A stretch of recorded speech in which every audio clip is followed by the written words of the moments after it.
Hi, Philip Griffith with PSG Photo Solutions here. Are you getting those annoying notifications that your phone is running out of storage?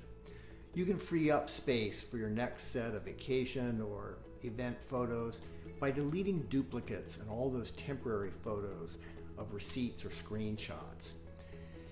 There are many good apps available to find exact duplicates or similar photos. And did you know that your phone may have such a feature built into its photo app? Some online photo storage sites also automatically find similar and duplicate photos for you, letting you move and delete them with ease.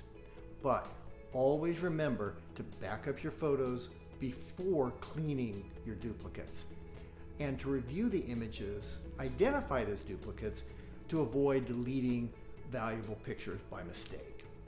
Learn how to get started for free at saveyourphotos.org. And as always, if you have questions, put them in the comments below so I can help you start using your photos to tell your story so that they'll last for generations.